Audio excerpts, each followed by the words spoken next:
Siguro nabalitaan nyo ng issue sa maanumalyang ghost projects nitong mga nagdaang linggo. Pumutok ang issue na kinasasangkutan ng mga kontraktor kagaya ng mag-asawang Diskaya, mga kongresista at senador. Base sa mga hearings at online sources, mula 2022 ay mayroong 9,855 flood control projects na nagkakahalagang 545 billion pesos. Ngunit karamihan dito ay substandard, sira na o mistulang ghost projects. Mahalagang usapin ito dahil alam natin na lalala at dadala sa mga bagyo dulot ng climate change. Pero sa budget hearing noong September 9, nakita ang mababang prioritization na ibinigay sa ating kalikasan na siyang magtitiyak sana ng climate resilience.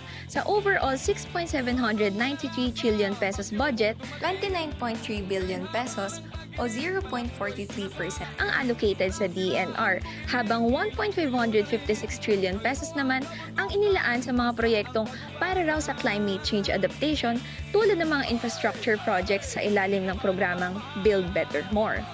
Kaya naman hindi na nakapagtataka ang kabi-kabilang protesta ng taong bayan nitong mga nagdaang araw, mamamayan ang nagbabayad ng buwis para sa pag-angkop sa climate change, ngunit ibinubulsa lamang ito ng iilang negosyante at politiko. Sa dulo, tayong pangkaraniwang mamamayan ang dehado sa pagdating ng malalakas na bagyo. Dahil dito, inaanyayahan namin kayo sa September 21. Sama-sama tayong magpanawagan sa pagpapanagot sa korap at sa tunay na aksyong pangklima.